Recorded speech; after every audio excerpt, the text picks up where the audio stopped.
higher education in the time of growing authoritarianism. I'm sure you've all read all the accomplishments of Iris.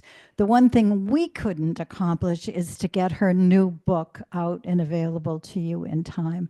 So we're hoping to have it by the time of the annual meeting and to have a table where we'll be able to display her book. One thing I want to mention, two things I want to mention. One thing is that Iris started her education career in a rural, on an island, one-room schoolroom. So she's taught at every level of education. So she comes from a wonderful background, starting in Australia before coming to the United States. And the other thing I want to mention about Iris, which is so important to the Harvard Club, is so many of you may have met her because she's the vice president for membership. And she's just been an amazing vice president for membership. She contacts all of us and keeps keeps in contact in ways that we never even dreamed of before she took that job. She's just been brilliant. So on that note, I will turn it over to Jay Meir, who's going to be managing our hybrid meeting. So welcome to today's meeting. Well, there's actually not much that I have to do other than turn it over to Iris. Okay. Well, thanks, Denise, and thank you for your interest in this topic. When you think about it, we are all alumni, and probably your children or your grandchildren are alumni or students. So we all have a stake in what happens in higher education. What Professor Norris gave us in our January presentation is a nice background to what we're talking about today. So the plan for what we're going to do is that I can give you now some highlights of what is going on, particularly right now, regarding higher education. It's just an overview. We will raise all kinds of topics that we'll want to delve into, and maybe in the question and answer time we can do that.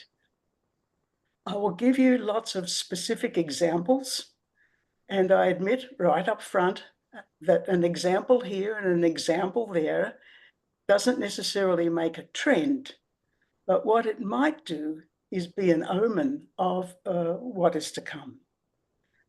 Right now, we've been experiencing change that has come at us at what Stephen Bannon called muzzle velocity. The bullets and the cannonballs have been shooting at us from for all kinds of reasons, from all kinds of different directions. And it may make us feel overwhelmed. It may make us feel like there's so much to deal with. We feel a little helpless. We may even feel a little afraid. So I don't want it to leave us in that condition today. I want us towards the end to address this question. What can be done? What can a university do, and what can we as supporters of the university support them in doing as they meet this muzzle velocity of change that's coming at them? So between now and the end of the session, begin to think about what kinds of answers you can give. This will just be blue sky thinking. It's a place to try out an idea, even if it's a crazy idea. If you are listening to us online, it would be good to chat your ideas down in the chat box. And if you can't see it on your screen, just run your cursor to the bottom of the screen and a ribbon will come up and you'll see the chat icon. And if you have questions that you would like to pose or comments, you can certainly put them in the Q&A icon. So universities have an ideal. We could call it a grounding principle. It's an indisputable value that distinguishes a university from, say, a training college, a job skills institution. It would certainly distinguish a university from an arm of the government as a propaganda machine. And that ideal, that grounding principle, is academic freedom. Now, although it's an ideal and a principle and a value, we need to know what it is in practical terms so that we can keep an eye on it and keep it safe. So the American Association of University Professors gave us a definition. This is what they said. Professors should be able to teach their subjects and conduct research without interference, censorship, or undue influence. This includes the right to explore controversial or unconventional ideas in both teaching and scholarship. It's interesting that this definition was first proposed in 1915, over 100 years ago. And when you think about the global stage in 1915, it's kind of interesting that they felt it necessary to come up with a definition of academic freedom. Over the years since 1915, AAUP has revisited the definition, not so much changing the definition, but adding more explanatory material in the documentation around it.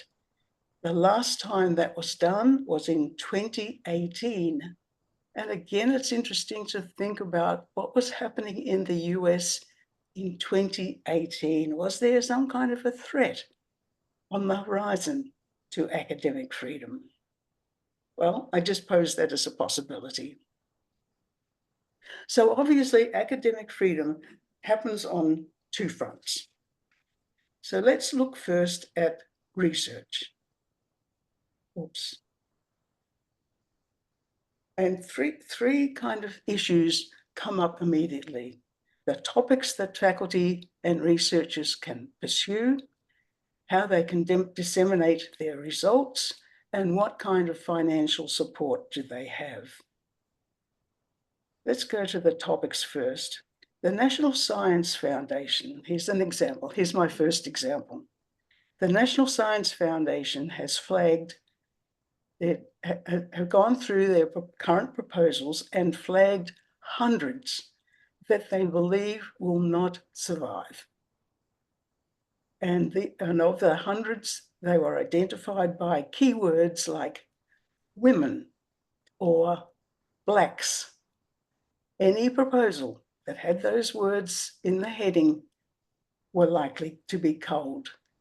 So, are people free to pursue the topics they like? Is there enough academic freedom to do that? It's kind of a little bit threatened just by that one action. Now, for dissemination, let me give you another example. Julia Koza is a tenured professor at the University of Wisconsin in Madison. Julia spent 17 years of her professional life researching one topic that consumed her work. This was apart from her teaching and her service activities. The topic was on genetic theory and eugenics and how these theories impacted music education in particular way back in the 1930s and continues to impact educational policy and practice. The University of Illinois Press published the book in 2021, and it was so meticulously researched and so carefully written, it actually won an award. On the basis of her book, Julia was invited to the University of Texas to be the keynote speaker at a sociology conference. When the leadership of the university heard about her invitation, they rescinded it. They rescinded it on the grounds that it was too sensitive a topic to be shared with graduate students at the University of Texas. The AAUP have written a very scolding report on that move. Here's another example. During the pandemic, some folks in Florida brought a suit against the government for the kinds of policies it was endorsing and promoting and enforcing regarding the health safeguards of people about wearing masks and so on. They felt that their safety was at risk, so they brought the suit. When the governor heard that this suit was going forward, and furthermore, that expert witnesses from some of the university research departments were going to be called, he made a proclamation that no University of Florida researcher could appear as an expert witness if they were going to witness against what the government policy was. So dissemination, you know, let's think about this and how important this is to protect. And then, of course, we have the matter of the grants. And this is a big deal. The National Science Foundation last year gave over $9 billion to research. The National Institutes of Health, $48 billion. Department of Defense, $221 million. The Department of Energy, $31 million. And there are many other government-funded agencies giving grant money to universities for research. Well, it seemed like the grant money was frozen and then it was unfrozen, but has it really been unfrozen? We're not quite sure. Certainly there have been delays in money coming forward. There have been some projects seem to have been cancelled. And a bad sign is the National Science Foundation has laid off half of its staff. So the people who manage the funding are not going to be on site to actually do the managing. A survey went out to researchers in universities across the country to see how they were faring. And they reported almost unanimously they were suffering from sleeplessness, that they were having difficulty concentrating. And many of them were reporting that they were looking for jobs, research jobs, outside of the university. And that would be a terrible loss. If the only place they could go, of course, is into private industry. How much academic freedom will they have with what they study and how they disseminate the results of their study if they're working in some corporation? Well, that's a question, isn't it? On February 10, this is just, 2 weeks ago, the Department of Education, or I'm not sure whether it was the DOE or some other group, put out a ruling that capped the amount of money that could be spent from a research grant on ancillaries. Now, the ancillaries include things like being a janitor, paying for janitorial services, secretarial services, maybe extra lab space, maybe extra assistants, a whole range of things like that. Universities have traditionally used 50 to 70% of their grant money on these kinds of ancillaries. The government has now put a 15% cap on how much can be spent on ancillaries. Now, I know that there has been, I can't imagine there has never been any padding about these ancillary expenses, but I also don't believe there's any evidence to show that there has been wholesale padding of the research proposals. Some of us on this call were at the Harvard Club of Sarasota meeting just a week ago, where we heard a professor from Princeton University talking about some of these issues. And it was an intercollegiate meeting, so there were alums from Princeton and Yale and Harvard there. She made the claim that if those three universities were to continue the research programs that they're currently offering, but had to live under the 15% cap for ancillary expenses, the three universities would go bankrupt. Just absorb that for a moment. either the universities are going to have to cut back how much research they do, or they're going to have to find other sources to support their ancillaries. Well, let's stop here just for a moment and see if there are any questions or concerns that people would like to share. So Jay, is there anything come up online? I'm looking at the Q&A and nothing has come up yet. So if you have a question to ask Iris, I should have mentioned this earlier, please type it into the Q&A.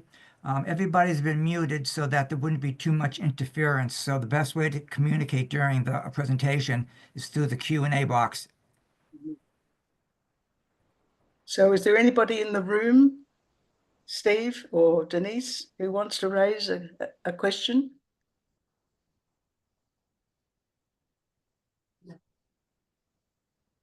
Just one question. I'm going to give the microphone to Eldon. Hi, Iris. Thank you. Good morning, Eldon. Do you have a sense of how it affects smaller colleges that maybe don't do so much research? How are they doing? Yes, this is not so important an issue for the smaller colleges, although it's interesting, you know, there are rankings of colleges, there are Research 1, Research 2, and other rankings of colleges. Some are not expected to do a lot of research, but what is interesting is that another move by the Department of Education has been to expand to include more of the smaller colleges as research colleges. Well, we've yet to see how that will affect them going forward.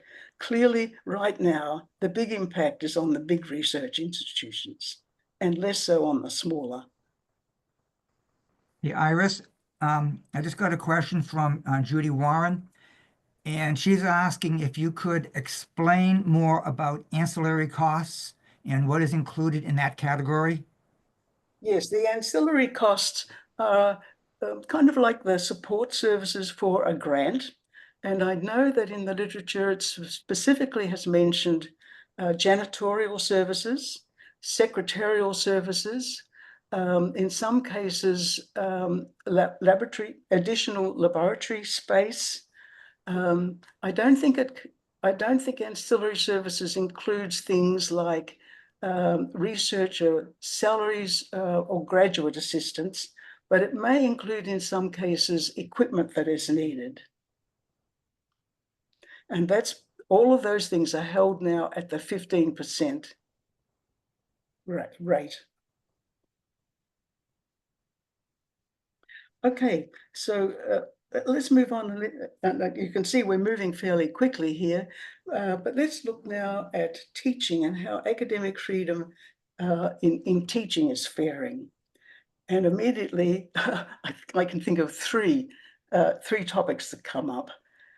The curriculum itself and what is taught, the matter of free speech in teaching, and the matter of self-governance for the faculty. Now, when we think about curriculum, I think it's helpful to think of it in three layers, if you like. There's the formal curriculum. This is what is described in university catalogues. It's what's handed out to students as course outlines. It's in the syllabi. It's what the university plans to teach the students. Then there are the extracurricular activities. These are things that are added to a program. They're usually optional, but they might include things like bringing a panel discussion or a guest speaker to campus. And there is one in particular extracurricular activity that we are very familiar with in the Harvard Club of Cape Cod, and that is our summer fellowship program, where students bring what they have learned in class to some research or community project where they apply that learning right here on Cape Cod for some community benefit. And then there is the hidden curriculum. And we know that there is a lot that is learned on a campus that's not learned in the formal classrooms. It's learned in the relationships students have with other students, for instance. And that is why universities have really moved to try and get a diverse body of students to maximize the kind of learning students can have by coming up against different others. It's also learned in the relationship faculty members have to their students. As they mentor them, as they teach them, as they treat them, students are going to learn a lot about themselves and learning and their university that way. And then, of course, there are the kind of the policies and practices and the organizational principles that govern the university itself. All kinds of messages are sent to students that way. So when we look at the curriculum, we need to think about these three levels. And the question that comes up is, who is in charge of the curriculum? And I would say from the statement on academic freedom, it is a faculty, it is a teacher's responsibility. Now, that doesn't mean that there are not ethical considerations that teachers must follow. For instance, they cannot use their teaching just to propagandize their students. They cannot use their teaching to harass students. But other than that, they should have choice over what is taught. And if you look in the AAUP documents, how it is taught as well should be the responsibility of the professional teaching body at the university. So let's have a look at an example here. And of course, the one that leaps up that's had national recognition is what has happened at New College. Now, New College is about half a mile from where I am sitting right now, here in Sarasota, Florida. It was founded in 1960 and has been one of the little gems in the University of Florida system. It is loved by the community and it's had a wonderful reputation for what is it, over 70 years. Because it was founded in the 1960s, some of that flavor still remains very strong in its program. Strong emphasis on social justice issues. It started, of course, in the 1960s with civil rights and women's rights, but now has come to include gay rights, abortion rights, activism of all kinds. It has a strong thrust along those ways. It's always been a very inclusive college, accepting students from all over the world and all different kinds of backgrounds and interests. And many of the students who wouldn't be as comfortable on other campuses across the state. And it's also been very democratic. Students can do their own independent studies, and often they will decide what they want to learn and how they want to learn it. They will draw up a proposal, they will sign a contract, and they will conduct their own research with the faculty serving as advisors and mentors. Well, when the governor of Florida found out about New College, and he didn't know about the college for the first couple of years of his governorship, he had a word that he used to describe this college, and the word was woke. And he said about to de-wokeize, if that's a word, New College. How did he do that? Well, first of all, he had the Anti-Woke Act behind him. And so, supported by lawmakers, he reformed the Board of Trustees at New College and put on that board people not just from the local area, not people who had been involved in New College over the generations, but he brought in hardline trustees sometimes from out of state even. And with their powers, they dismissed the president, they dismissed the director of diversity, and they took to the curriculum. And what was removed were all those woke courses, all those courses in diversity, equity, and inclusion. And in their place, they put another raft of courses that would serve as major fields of study. These were drawn from, well, as far away from an honours program as you can imagine. The courses were drawn from the sports program. So there are now majors now in baseball, softball, football, and track and field. Well, there was a tremendous outcry about all this because all this was done over the wishes of the faculty and the teachers here at New College. This time last year, New College began the semester, the spring semester, as it always does. It was just doing what New College does. By the end of the spring semester, that college no longer existed. It was gone. I never thought I would see the day when a university would fill a dumpster up with books out of the library to be taken to the dump. Now, the university says, oh, well, every now and then the librarians have to go through the library and remove any damaged books or any out-of-date books. What's interesting is that people who did the dumpster dive said that it's interesting that most of the damaged books and most of the out-of-date books were books about DEI topics, taken to the dump and removed out of the library. Never thought I'd see the day.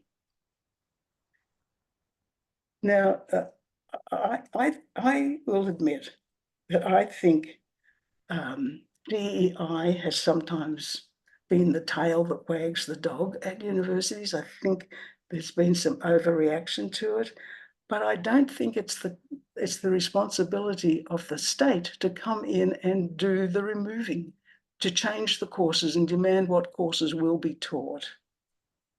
Why should we be concerned about what happened at this little college? Only got 700 students. It's actually come to look a little shabby because it hasn't had good financial support over the years. Its residence halls were designed by I.M. Pye, the well-known architect, but they've had to be torn down because they were filled with mold. So why be concerned about this little college? It's because these things were said by the governor and by the Board of Trustees, that New College would be a harbinger for the state. It was to be a test case on how things can be done. It was to be a blueprint that provides strategies for how this same anti-woke movement could move through the colleges of this state. That's why we should be concerned about New College.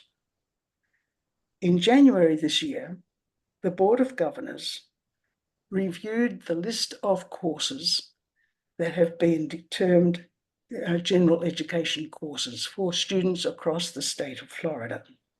And they removed hundreds of courses from that list, primarily courses on DEI subjects. One of the courses they removed was called The Seminoles and Other Indigenous People of Southeast Florida. And now, as one wit said, Floridians can go to a Seminole game where the Seminoles are the mascot and cheer on the Seminoles, but they're not allowed to know anything about them. The course is gone. And it was a very popular course. 250 students would register in any one term. And the Board of Governors said they had to strip courses of indoctrination, and that's why these courses were taken away. Now, we're giving Florida a bit of a hard, mainly because the governor has declared himself the education governor. He also declared himself the education candidate when he was running for the presidencies. But it's not just Florida that is affected. DEI prohibitions of various kinds have already been introduced in Texas, Iowa, Alabama, and Idaho, as well as Florida. It included removing of diversity officers and diversity programs, support systems for students, and DEI courses.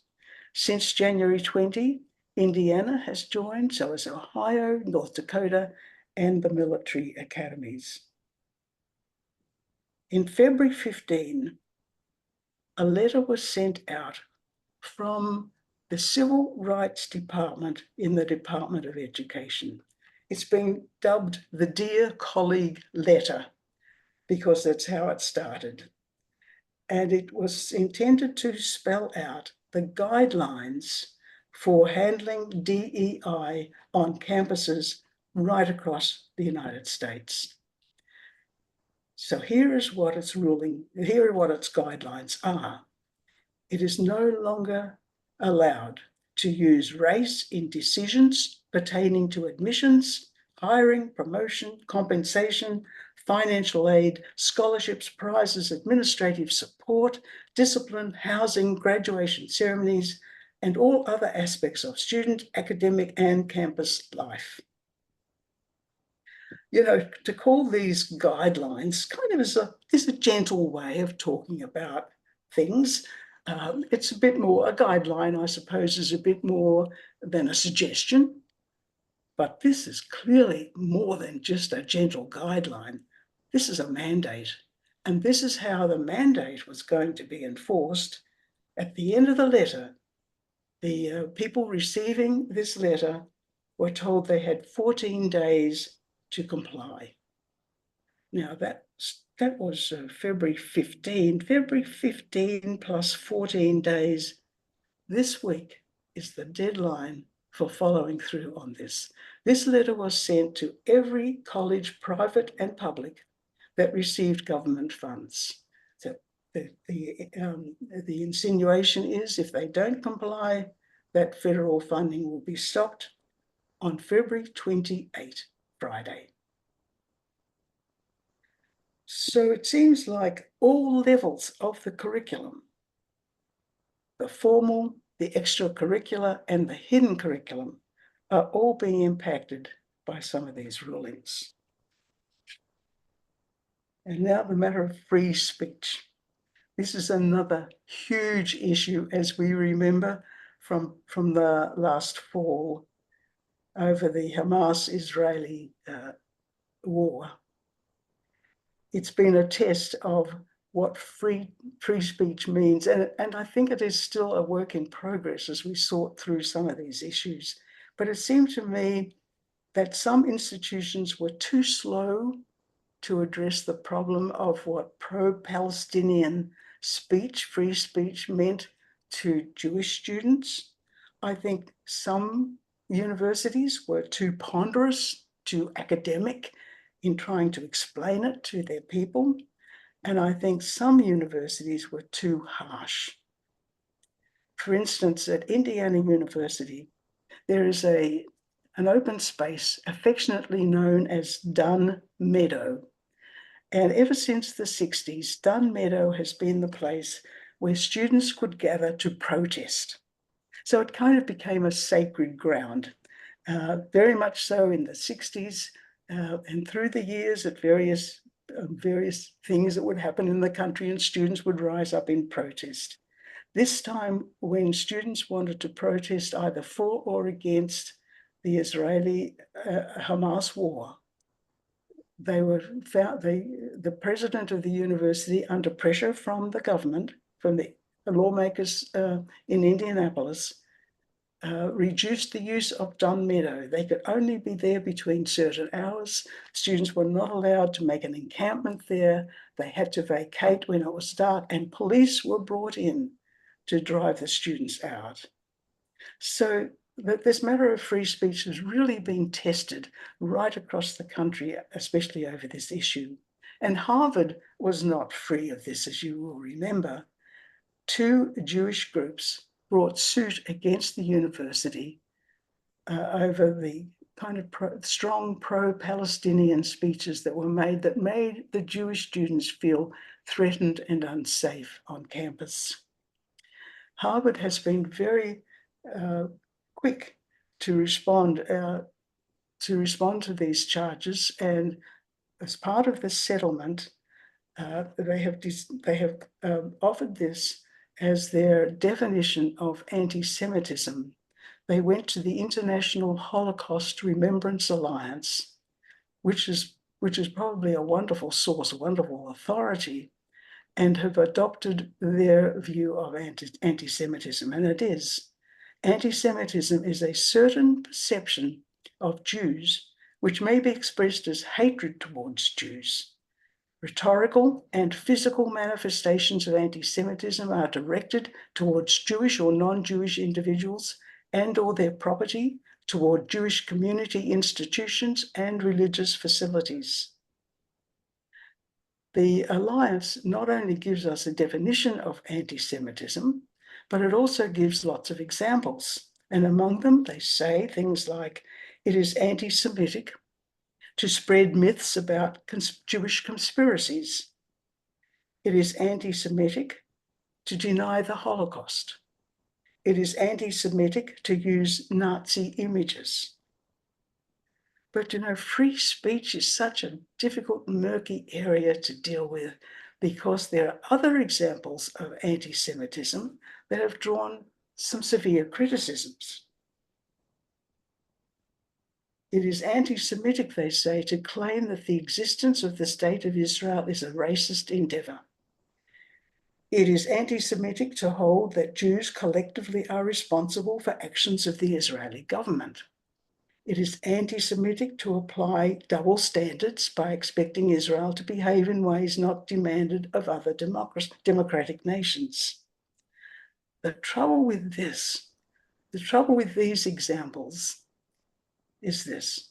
If you were a serious scholar on Mideast studies and you wanted to see whether the state of Israel was racist or not, and you had the right kinds of tools and questionnaires and research procedures to just find out whether they were racist, and you might not be able to do that. You might not have the freedom to do that. Well, what if you wanted to research the correlation between what the Jewish people are feeling and thinking about Hamas and what the Israeli government has done? If you wanted to see if there was you probably couldn't do that. That would be regarded as anti-Semitic. So this is a murky area, but I think we've got to let the faculty sort it out and not the partisans in Congress. Here's another example about free speech. And you probably saw this recently in the Cape Cod Times. The Harvard Medical School was going to hold a panel. It was to be chaired by an epidemiologist who is an alumnus of the Harvard Medical School. He was going to bring families of Gazans who are treated in Boston hospitals to talk about their experience. When the Harvard Medical School leadership heard about this, they cancelled the event on the grounds that both sides were not being represented by the panel. Now, I've been to dozens of panels at conferences and elsewhere, and many of you have as well. I have never heard a panel being removed, disinvited, because they weren't representing both sides of an argument. But the issue is so sensitive at the moment that free speech is being curbed in interesting ways, and it's yet to be seen whether they're good ways or not. The other big issue, of course, is self-governance. These are the conditions of employment. And academic freedom suggests that the faculty should be able to choose their own leaders, choose their own faculty members as they come on and hire for hiring, and choose their own policies regarding how they will be organized. But state lawmakers and boards of trustees are increasingly overriding faculty decisions, and even in the face of faculty opposition. Ben Sasse, the former senator from Nebraska, was appointed as the president of the University of Florida by the governor of Florida over a tremendous outcry from faculty. They had absolutely no say. They had run their own search committee. They had their own candidates, and the governor put in Ben Sasse instead. What's interesting about that particular appointment, he lasted barely more than a year because there were some financial questions being raised about his overspending once he got into the job. But faculty feel like they must choose their own leaders. Or how free are they? How free can they be if the government is appointing their leaders? Another issue, of course, that comes up in self-government is how promotions are determined. And involved with that, of course, is the whole question of tenure. North Carolina is now known for denying tenure over faculty recommendations. Texas, Florida, and Georgia have weakened tenure or eliminated it altogether. And tenure safeguards are being ignored. In the University of Louisiana, a faculty member, in just a free-flowing discussion in class, said something like this: you might have voted for Trump, not because you liked the man, but you liked his policies. And the professor said, you need to be careful what that is saying. The professor was suspended. Another professor, this time a tenured law professor in the School of Law, said to his class that what the university did was wrong, that this faculty member should have had free speech opportunities, and he shouldn't have been suspended. He too, as a tenured professor, was also suspended. So this is happening kind of in more states than we like to acknowledge. In 1975, 45% of faculty at our universities were tenured, and many of the rest were on tenure track. In 2021, that number had dropped to 27%. That means that over 70% of the people teaching in our colleges and universities are contingent, part-time people or people working under contracts as adjunct faculty. And this is kind of alarming in many respects. We had a chance back when we did our studies of being taught by a senior tenured professional faculty member. Nowadays, you have 1 in 4 chances of being taught by such a person. Now, we know that all men are created equal, but some men are created more equal than others. All teachers have academic freedom. In fact, all students also have academic freedom, but some have more academic freedom than others. It's not all equal. Can you imagine comparing a part-time faculty member who's cobbling together as many courses as he can to make a living, what kind of academic freedom does he have or she have compared with the tenured faculty member? I think it was last week, we got an advanced electronic copy of the Harvard magazine. And there's an article in that written by Neil Rudenstein. I commend this article to you. It was entitled The Unruly Academy. If you don't have an opportunity to read the whole article, read the last paragraph. It is absolutely chilling in these regards. This is the March-April copy of the Harvard magazine. So as we look at these 3 levels of teaching where academic freedom is being questioned, it's kind of disturbing. These examples, like I say, they're not a trend yet. Maybe they will become a trend, but just as harbingers, they're kind of chilling. Last weekend, we went to a play here in Sarasota, a very interesting play. It kind of showed the ugly side of DEI arrangements at universities. But I thought the stage set was incredible. I don't know whether you can read it, but across the lintels it says Veritas, and the other one says Justitia, truth and justice. And those lintels are kind of breaking apart and falling down, and the columns that are holding them up are crumbling, And this is a representation of how this playwright sees the academy now. So many erosions of what a university should be and what it could be. Well, we're back to our original question. What can be done? We might feel discouraged. We might not. Maybe these things don't bother you. Maybe they do.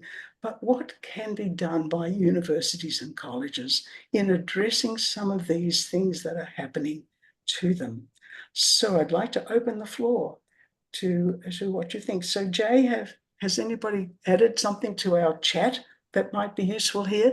Again, blue skies thinking there's probably no right and wrong answers. But what do you think? What could be done? I don't see anything yet, Iris. So has anybody in Hyannis got something to offer?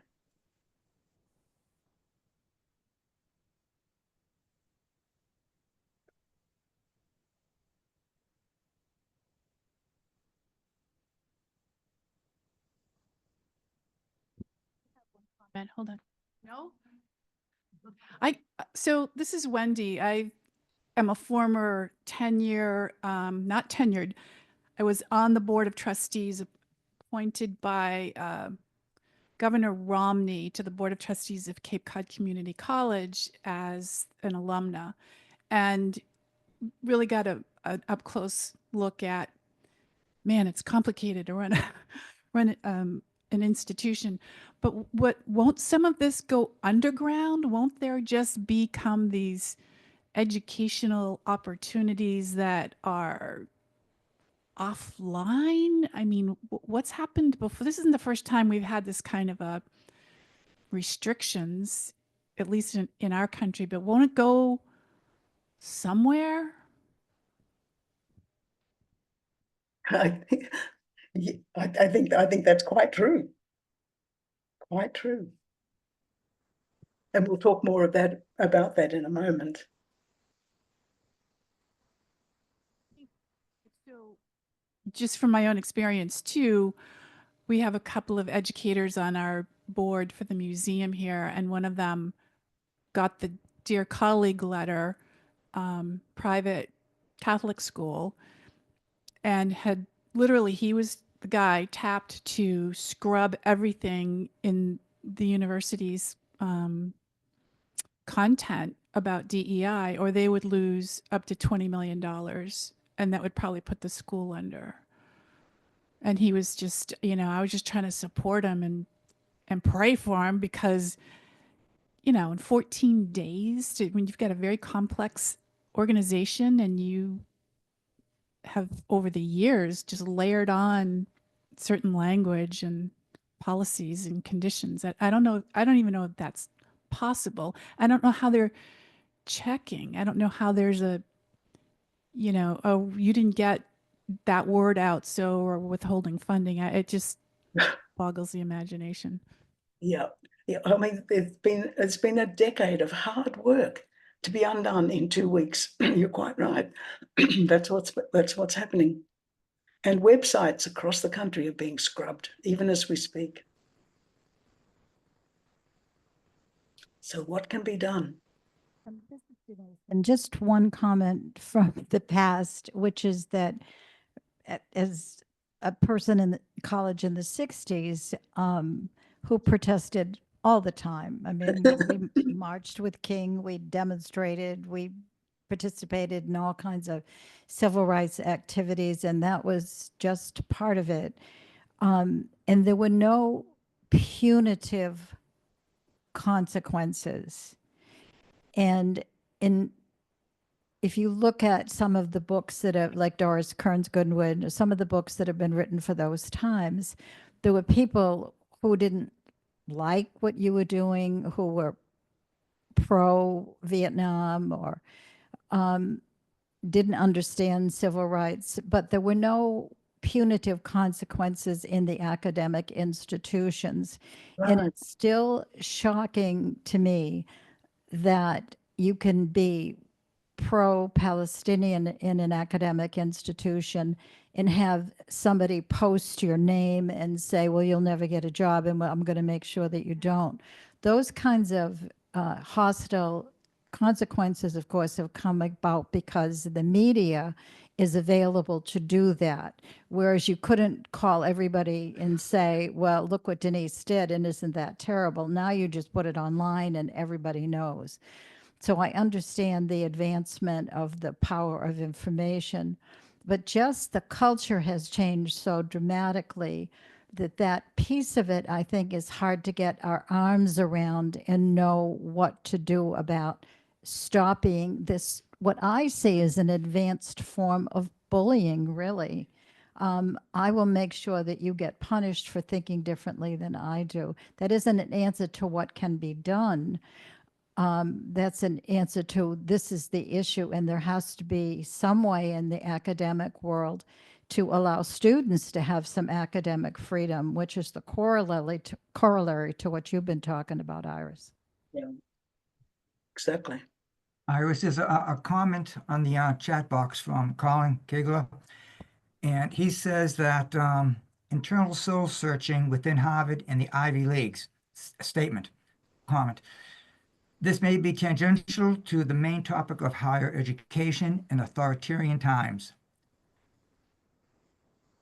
As Harvard alumni, I hope we will not overlook the disturbing trend that some of the most hostile or destructive political agents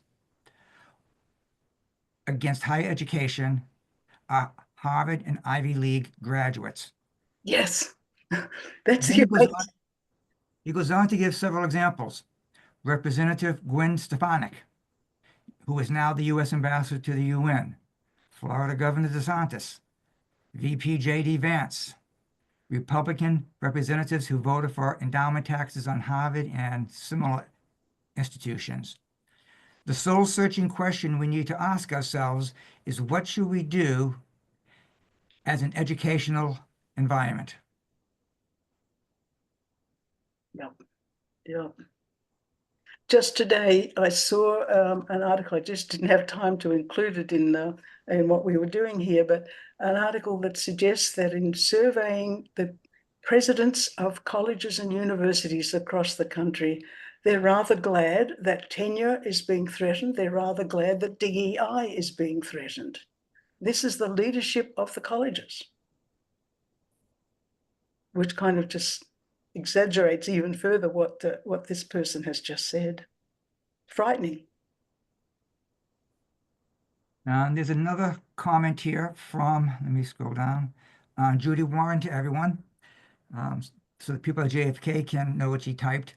This is an example of the depth into which the Defense Department has reached into the military academics. On February 4th, 2025, the West Point cadets were informed by letter that the following student clubs are disbanded. Wow.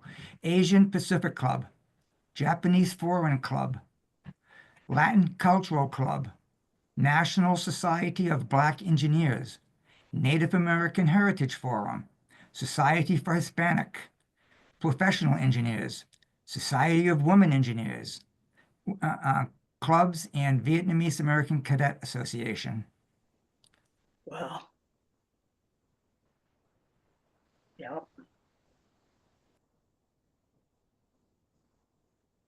Well, I've been going through the literature to see what has been done, and let me share some of this with you, of what I have discovered. One thing that has been done is that people have resigned. They cannot stand working in an institution under these circumstances. And in Florida, there has been an increase in resignations and retirements, and they're finding it difficult to find faculty to take their place who are of equivalent ability. In New College, 30 to 40 faculty members retired at the end of spring, or resigned at the end of spring last year after a semester of this nonsense. And when you only have 90 members of faculty, to lose 30 or 40 is a big hole in your faculty. So resignations are one of the things that have been happening, and students have also been leaving at a greater rate. Another thing people have done, of course, is protest, been very active in protests. Again, I'm using New College as an example because it is a harbinger, remember. But this is what we saw at New College last spring semester. The students were so organized and the protest was so well done. These students are here in front of a bank of television cameras and reporters, and one by one they stood up and said what they valued about their New College experience and what would go with them forever, and how much they loved their college. And it was just any teacher who watched those students would have been proud of them. At graduation, parents and friends of the graduates stood with their back to the platform party as part of the protest. And some senior students wouldn't participate in graduation, but held their own off-campus graduation. But I thought one of the most continuous protests was conducted through the local newspaper. For all through the spring, all through the summer, all through the fall, and even now, last week, it was still going on. 3, 2, or 1 item would be presented in the paper exposing what was happening at New College, protesting what was happening at New College. Occasionally, the new president or the new dean would try to say something to address some of the concerns, but it was a continuous media blitz against what was happening at New College. One student actually spat at one of the trustees. I mean, there was a lot of passion involved as well. After all of that, nothing changed. New College that was just determined to steamroll on over the top of all this protest and just do what they wanted to do. But I think something did happen. I think something was transformed by that experience, and I think it was the students themselves. Here was the hidden curriculum at work. They stood up and learned to speak truth to power. They learned to articulate their ideals. Nobody will ever be able to take that from them. So there was some good, hopefully, that came out of it. So another thing that is that colleges and universities can unite and present a united front against some of all this. When the Association of University Professors went to New College, they wrote a report of 20 to 30 pages long that outlined all that was happening there. And one of the findings that I found, well, chilling, they said no institution in the state of Florida came to support New College. There was this deadening silence right across the state. They let New College take the brunt, and there was no support, no voice was raised on their behalf. Community colleges are doing a little better. There is a kind of a loose consortium developing called Education for All, and it's providing trainings, it's providing suggestive strategies, it's providing materials to help community colleges, especially to resist these anti-DEI initiatives. But generally speaking, this was published last week, or earlier this week, is Inside Higher Education. What are college presidents saying about Trump? Not much. Remember on February 10, when the initiative came out of the Department of Education that research monies could only use 15% towards ancillary services, the president of Harvard wrote a letter and sent it to the folk on campus, and we as alum also got a copy of that letter. And he described in it the problems that this would create, what this meant for the university, how important it was that this be stopped, and so on and so on. And I looked through the letter for what actions were going to be taken by Harvard. Well, I found 2 action verbs through my brief browsing through the letter. One was monitor. We will monitor the situation. Yes, I suppose we should do that. Another thing they said they would do would be to advocate. Well, what form is that advocacy going to take? Who are they going to advocate to? How are they going to advocate? Why are they advocating? What are they advocating for? All a little bit vague. Why aren't all the universities combining their voices and uniting here and being very clear about the evil that this is going to do? When the Dear Colleague letter went out on February 15, that described how the guidelines for DEI, one of the reports said, so what are the colleges and universities doing about this? They described 2 things. There are a lot of university and college leaders scrambling around the halls of government saying, what does this mean for us?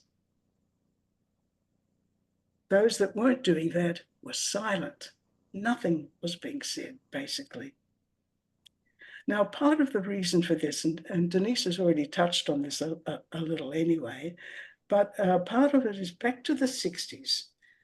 Universities took the stance that they should remain neutral over what was happening in Vietnam and so on. Their faculty and their students could protest, but the institutions, the institution itself would not take sides, would not throw its weight on one side of the political spectrum or the other. And that kind of institutional neutrality has been a position that universities have kind of held to ever since. And we find that it was even true in some extent last year with the protests over the pro-Palestinian stances. The AAUP has looked at this, and this is their report. It came out this year. Institutional neutrality does not apply when social or political forces threaten the mission of the university or the voices of the faculty. So there it is. They cannot retreat behind being neutral anymore. There needs to be some action. And you know, the changes are happening so fast, we can't diddle around about this. We need some pretty serious action sooner rather than later. One of the recommendations that comes out is delay. Don't rush to obey the latest ruling. Of course, people have been complying all over the place way before they had to. Put it off. You don't have to rush in to comply. And of course, another thing, and this may be probably one of the most effective, is just lawyer up to carry out proposed suit against some of these maneuvers. Another interesting thing, and I think somebody mentioned this briefly a moment ago in the group, we can find workaround. Wendy, I think, was talking about this. There are workarounds. Going back to New College, when the DEI program courses were removed from the curriculum, some of the senior students couldn't finish their major or minor fields because the courses were gone. So a former chair of the Board of Trustees, a gentler soul, worked with Bard College to offer some courses online so that these students could complete their studies as they had planned to do. One of the courses they offered was offered by David Hogg. Remember, he was the Parkland shooting survivor who's become quite an activist. His course was on student activism. Another course was offered by Masha Gessen and Judith Butler. Those names are probably familiar to many of us. Their course was on authoritarianism, and students could take those in place of what was offered at the college. The University of California, when it was knocked back with affirmative action rulings, found that they still wanted to have diversity on their campus. So what they did was they deliberately went into minority areas and recruited heavily there. There was nothing to say they couldn't recruit. They couldn't use affirmative action in making admissions decisions, but they could recruit those students. And to help the situation, they put a cap on the number of out-of-state students who could enroll at the university. They wanted to guarantee that there would be spaces. Well, Florida's been getting a hard hit today. There have been some interesting workarounds here. The Florida State University, for instance, like most universities, will charge a student services fee. At the Florida State University, $38,880 of student services fees, over which the government has no say. This is a student fee, and the students decide how it will be spent.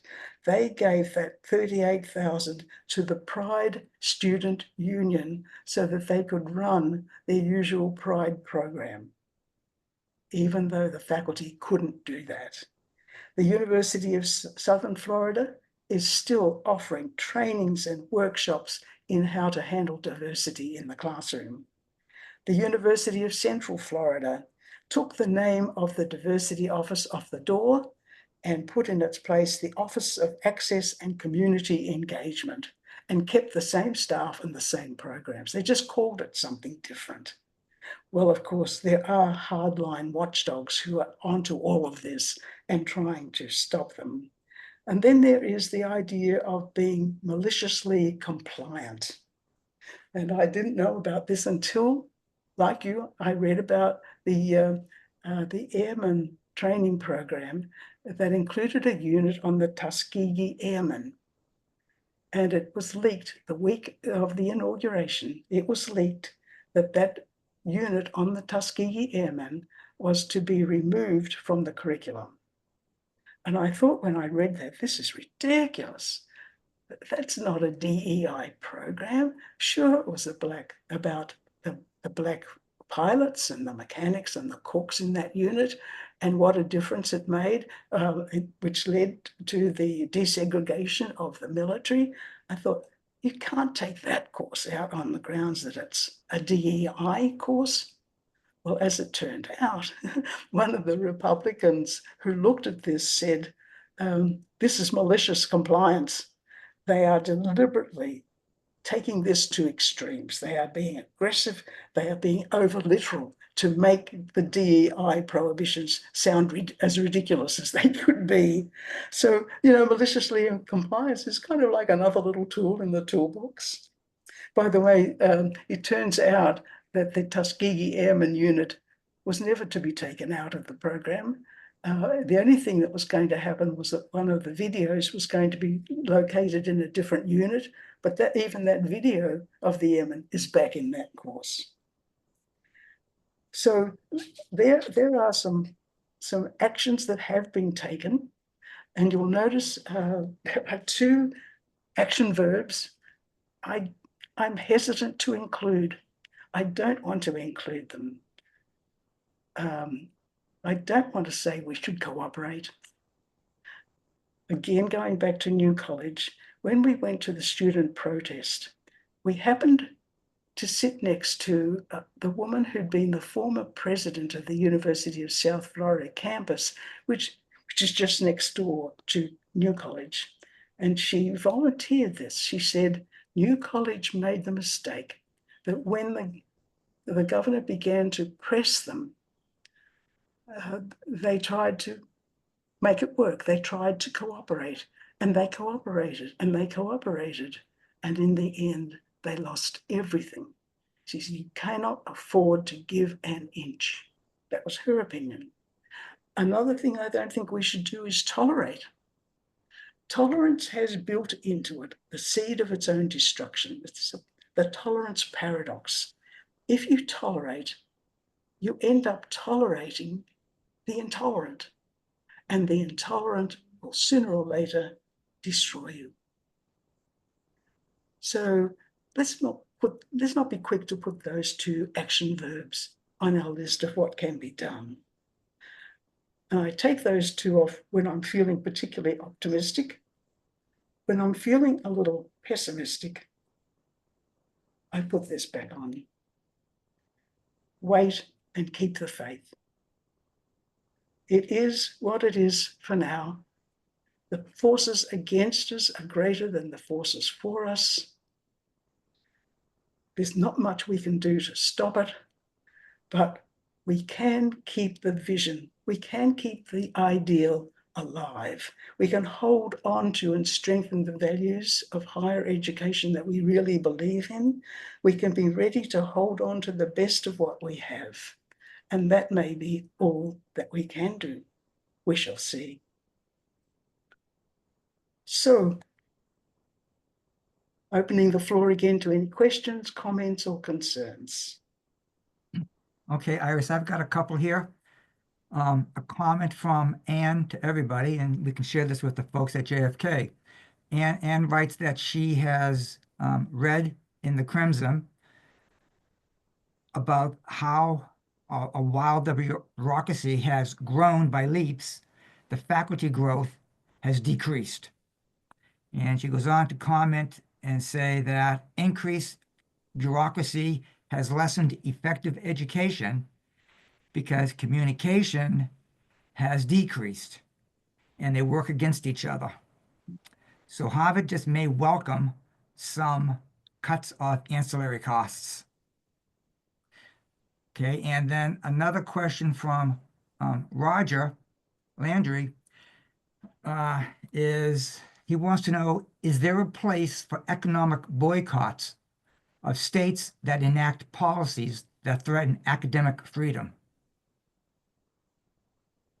I don't know the answer to that, but maybe somebody in our group does. But that sounds like it might have a, well, you know, the threats and the rulings are being backed up by the threat that funding will be cut. That's what's held over these universities. That's what makes them so powerless, because they can't afford to lose the funding. But what if the funding itself could be undermined? What if economic sanctions? I mean, that sounds like a logical place to think. And one last question right here from John Collins. Forward thinking. He says, wait and keep the faith and mobilize for the midterm elections. Yeah. You know, sometimes when I'm feeling optimistic, I think the whole plan was to kind of bring out all these things all at once in the first month or two of the new administration. And let's overwhelm everybody with what we do. We'll fire these bullets at muzzle velocity. But then after 1 or 2 months, they will have run out. I mean, they will have kind of petered out. They can't keep this pace up. So maybe we don't even have to wait till the midterms. Maybe the whole thing will collapse on itself before then, just from inertia. Or maybe we'll have to wait till the next election. Maybe we'll have to wait 10 years. I don't know how deep the destruction is going to go. I don't know how long it's going to take to pull out. And I don't know whether it will even happen in our lifetime, which is when I'm feeling pessimistic. But we, again, as John says, keep the faith alive.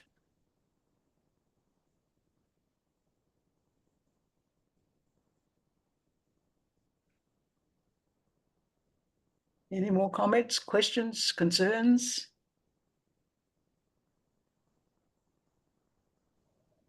Iris just wrote, thanking you for a thought and emotion-provoking and illuminating presentation. That's Rufus. You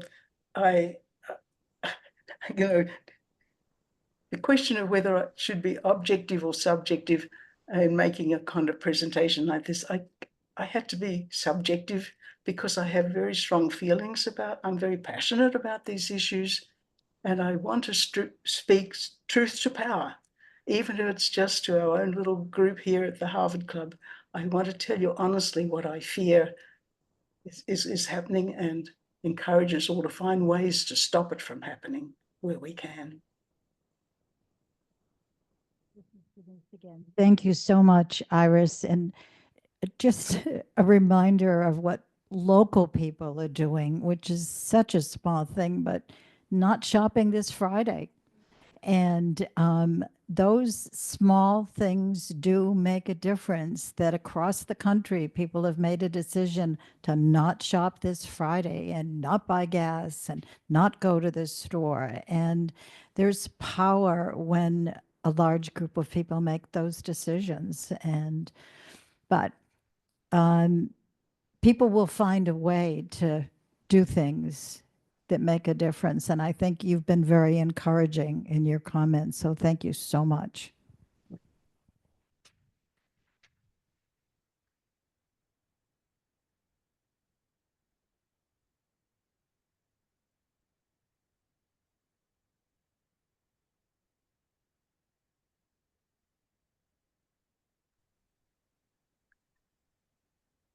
So that will conclude the presentation.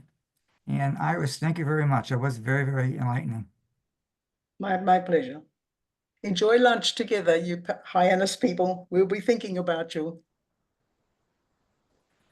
So I'm going to end the meeting for everybody.